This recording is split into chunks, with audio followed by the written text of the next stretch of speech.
Welcome home. This is the Irish Roots Cafe, where every day's a holiday and there's always room for one more. Come right this way, have a seat with me today in the corner booth right over there, celebrating our 133rd episode. Sweeney clear that floor, Katie bar the door, Molly put on another pot of Irish coffee, and bring out the Irish dancers. It's time we get this show on the road.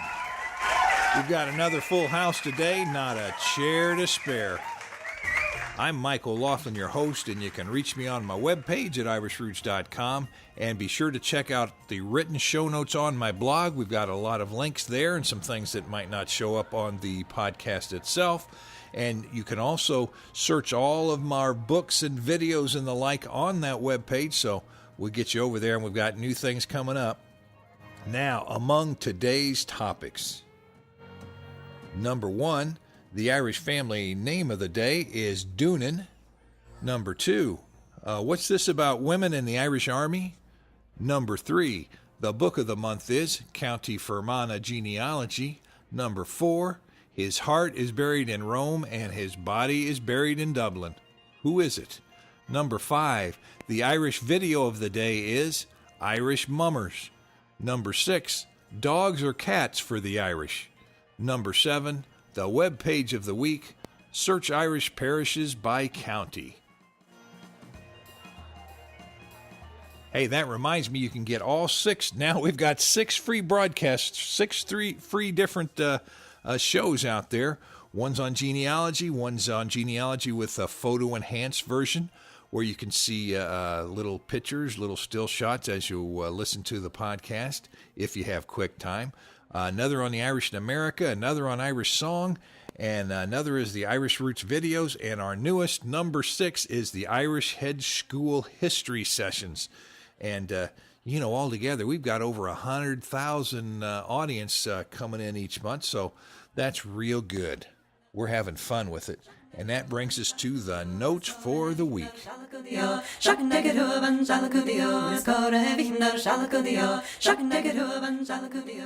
Well, our Irish Hedgerow Irish History Sessions, they're up and running now.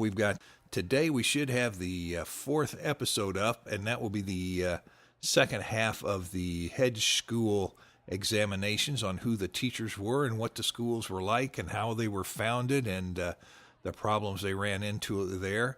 Then we're going to have Brian Boru and the Vikings and De Valera, Cromwell, the Flight of the Earls, the Battle of the Boyne, the Treaty of Limerick, the Battle at Aughrim, and more. We've got 100 episodes scheduled, so we'll see how it goes.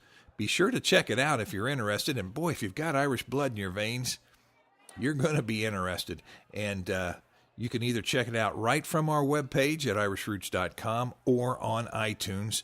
I've got the link on the blog. And if you'd like for the Hedge School, our Hedge School crew here, to make a presentation or exhibit at your parade, festival, or educational event, just let us know. We'll have a link to that Hedge School on the blog too. And for those of you that get our enhanced version of this podcast, I'll put a link there right on the screen, right on the picture. Now, next we're going to move on to the Book of the Month.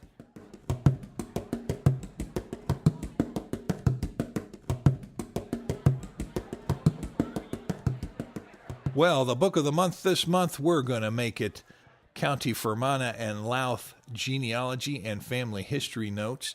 And, of course, that ties right in with that Doonan family name, too, believe it or not. And if we take a look at that book, that's one of our 34 books that we have in that set of Irish family history, the Irish Families Project.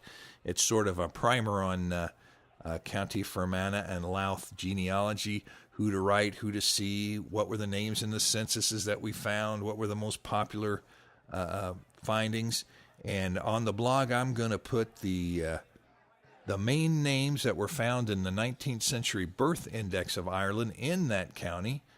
Names like McGuire and McManus and Dolan and McGovern and Johnston and McHugh. It goes on, all the way down to Fitzpatrick and Flanagan even. And then I think I'll also put the list of this is a little different. These are the names on the map of the foreign masters That's where the families that are shown on the map of the Four Masters, that's got a little wider scope. That includes names like McIntaggart and McCaffrey and McGuire and McGilshannon and McTurnan and McTully and O'Corcoran and a whole lot more. I can't read them all here. We take up all of your time. And if you go to the website, you'll be able to read them right there on the screen. We've got the chiefs and the lords and the princes. And you'll find it interesting, especially if you're from Fermanagh. Hey, coming up, are the Irish going to the dogs or are they going to the cats? Place your bets right now. You'll find that out in just a few minutes. But now you know what time it is. It's time to raise our eyes skyward, give thanks, and ask for help. Here are today's Magnificent Seven.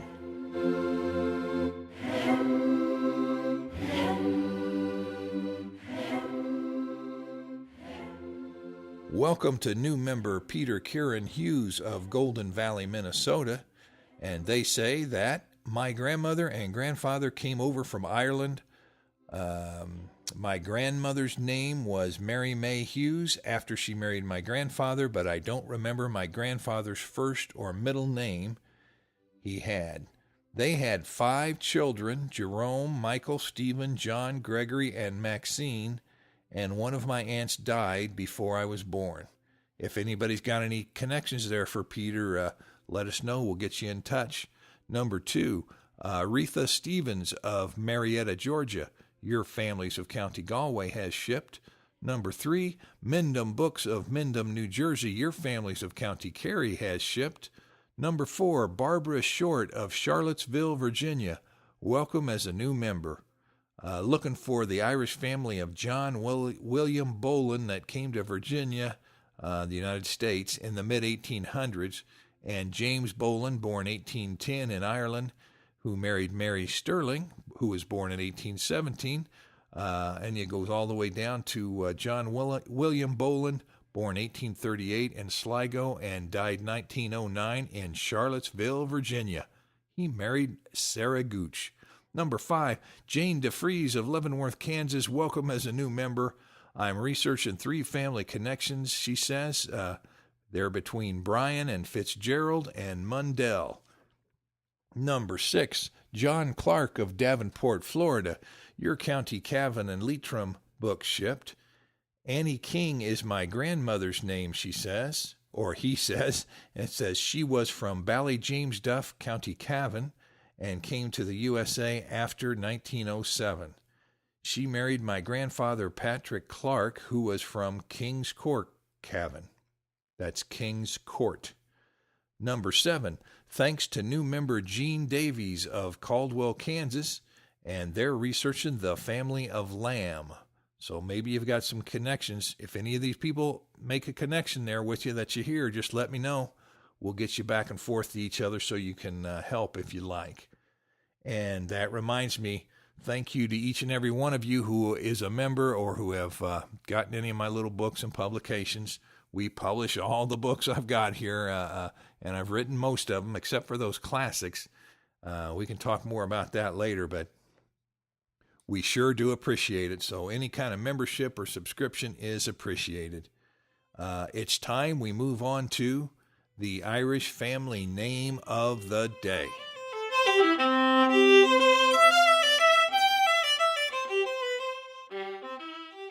Well, the name for the day is Doonan, and that's in honor of member Peter Riley Adams. Now, he's my co-host on the Irish Hedge School lessons or sessions, so if you've got any connection to that Doonan family, be sure to let us know. Peter's really interested in it, and he's been looking for a while.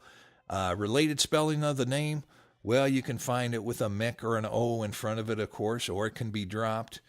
And boy, it can be spelled all different kinds of ways. You can have a double E on the end there for Dinane, or sometimes it looks like Doonan with an A-N-E in the ending, and sometimes it's a Y-N-E on the ending of the name. I've got all those spellings listed on the blog for you to take a look at, and it's part of variant spelling group number 2240 that's found in the Master Guide to the Various Spellings of Irish Family Names. Well, let's take a brief look at the history of the name.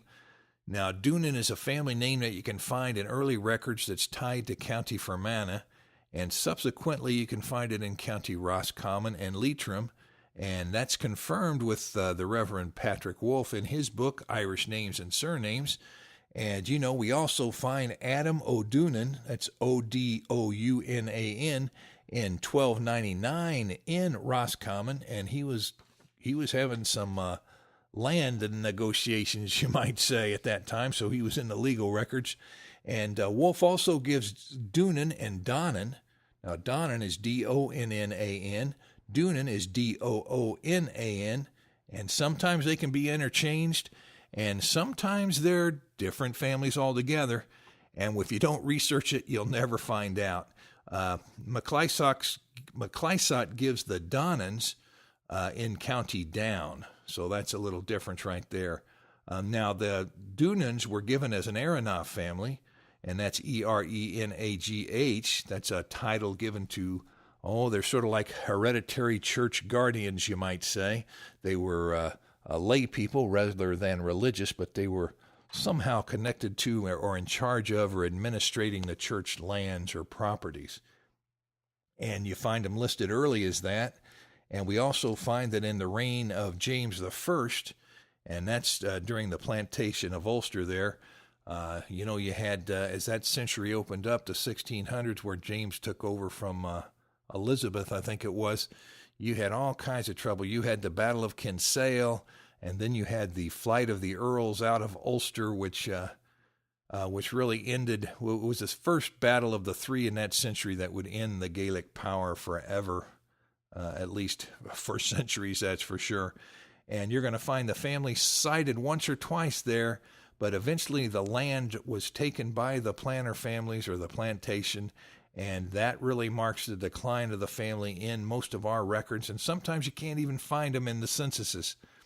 They might have had a different name, or they might have moved somewhere else, or they might have been hiding from the authorities that were taking the census. But even though you can still find them in the general vicinity today, although there's not as many of them as you might think. Now, in our book, The Fall of Irish Chiefs and Clans, that deals with the plantation of James I, and I took a quick look in there, and it gave one Pierce O'Doonan, Donan, in a legal proceeding in County Donegal. So that could easily be a Doonan. We just have to check it to be sure. Now, there's also some old foundation for some of these families, and if you take a look at here, since the Doonans were the Aronoff family of the area there, and it looks like they were really back maybe before the coming of the Norman invasions in 1169. Maybe they were already established up north there. Now, you also see a name that has some confusion with Doonan, and sometimes it's been translated as Dinane, and that's way down in County Cork, and that's probably separate origins, but you can find one Malmurray Doonan or O'Doonan as a bishop of Meath in the year 1096, and we also find an old place name called Donanstown in County Cork, so that could be the connection with that name right there. And as with so many Irish families, that O before the name was largely dropped, and the plantations of the 17th century that we talk about, well, they seem to have dispersed the family as well as brought it to financial ruin. And all of the spellings we mentioned, they may have been interchanged with similar sounding names at any time. And that's just standard practice with Irish family names and family history. So no matter what your name is, keep that in mind. Now, I also found an interesting account of the family in some detail. It looks very well done at a site called the Doonans of Donna, County Fermanagh, Ireland. And Donna would be the church, I guess they're saying. And that's by the Lower East Side Manhattan branch of the family. Oh, that tells you everything, isn't it? It's the Doonan family from Fermanagh. And these are the descendants now living in the Lower East Side in Manhattan. And I've got that website on the blog. It's a good one. If you're looking for the family history, be sure to stop there. Now, if we take a quick look at the Irish family coats of arms, nope, we don't see any coat of arms for that family spelling at this time. But that's okay, because most of those arms back in the early days didn't even go to Irish families. That's a story in itself. Hey, well, coming up later in this episode, we're also going to see a little bit about where Irish names were not popular, first names. You had to be sure not to pick an Irish first name if you wanted to keep the children in good stead. But now let's take one last look at the free master index search of Irish names on irishroots.com.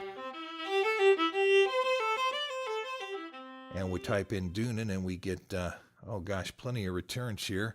We find Doonan in the birth index and in our Roscommon book and our Fermanagh book, and in the Guide to Spellings of Irish Family Names, and in Irish Names and Surnames by Wolfe. And Sarah McDoonan is found in volume 27 of the Journal of the American Irish Historical Society. And Doonan is also found in the County Cavan and Leitrim genealogy book. Hey, and remember, I'm just saying this is just a master index list, and I don't know how much about the family is in each book. This just sort of shows you where the name might be found location-wise and what book might have something in it. Sometimes it's just a one-line listing. Sometimes it's just a listing saying that that book is in another book. It is not a trick. It's just a little bit of information I thought you might be interested in, so I included it in the book. Well, now it's time we move to Websites of the Week.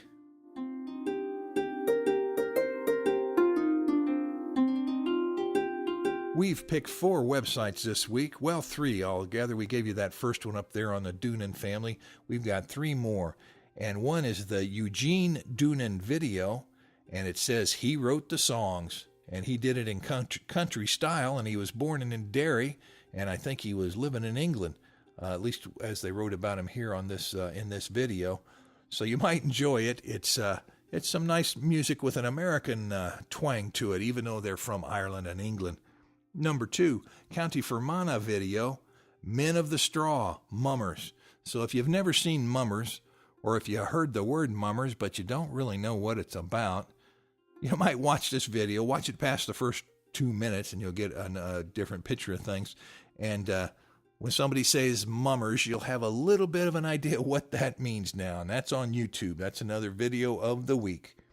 And number 3, you can also search Irish parish names by county online with the church times. So when you're visiting Ireland, or if you're living there now, you'd be sure never to miss Mass, because you've got a directory right online that gives you all the churches and all the counties. And my, how good is that? It's at catholic.ireland.net, and I've got the link on the blog. That brings us up to Curious News and Notes. Number 1, when Irish first names were avoided in Britain, it was not at all like it is today, whether it's sort of popular to take a fine name like Sean or Mike or Patrick. No, it was different in the mid-19th century. Of course, that's around the time of the famine, too. The Irish weren't looked well upon, and they might have been looking like they were stealing jobs of the natives, or they were a rebellious lot, a poor lot maybe, and they just didn't care for them there, so they avoided the use of those Irish names, and that was from an article we read in Irish Central. Link is on the blog. Number 2, Google is bringing more jobs to Dublin, Ireland, and that's a good news for the Irish. It'll keep their economy up. It's nice to know Google has got an international flair. Number 3, Ireland favors dogs over cats. 36% go to the dogs, and 1 in 10 go for cats. And that's on Irish Central as well. Boy, they're getting a lot of good stories there, aren't they? Number 4, pubs' values are dropping by as much as 40% as the economy slumps. Now, you know what? If the value of the pub's dropping 40%, then shouldn't the value of a pint drop 40%, and that record tax they have on a draw of Guinness would go, oh, well, that'd be great, wouldn't it? Everything would be cheaper. But I don't think that's the way it works, but maybe in the long run it will. Number 5, Dublin bike rentals. Well, we talked about that earlier. They had a thing. They're going to offer all these bikes in Dublin, especially the city center there. And guess what? 11,000 people signed up the very first month. So it's working really good, and it's helping people get around. And I just wonder if I'd get run over if I went over there and stopped to see exactly where I was. It takes me a day or two to get oriented, and I'd hate to be run over by 2 or 3 of these bicyclers. Maybe they've got a separate path. I'm sure that's the case. Number 6, my heart to Rome, my body to Ireland, and my soul to heaven. Those were the last wishes of Daniel O'Connell, the liberator, and they are inscribed in gold above his tomb. And, for real, his heart was buried in the Irish College in Rome, and his body at the Glasnevin Cemetery in Dublin. Now, it's been closed for over a decade, and it's just now reopened, and they think a whole lot of people are going to show up, and he really played a large role in the first part of the 1800s there, about bringing about equality in Ireland. So he's a man to salute, that's for sure. Number 7, women in the Irish Army have increased by 10% since 2004. That would be an increase in numbers, not an increase in anything else, like weight or, no, of course not. That means they've gone up 10%, so it's working whatever they're doing, and 3 cheers for them. Well, remember to send your comments by clicking the contact link on our webpage at irishroots.com, or send by mail to our American address, the Irish Roots Cafe, Box 7575, Kansas City, Missouri, 64116. Leave your message or report on things in your part of the world when you call my phone recorder at 816-256-3360. Skype me at Irish Roots Cafe. You can find me on MySpace and on Facebook and on Twitter. And hey, remember, members foot the bill, so they get first priority, but we're open to all. And by the way, a big thank you to all of our members. And away.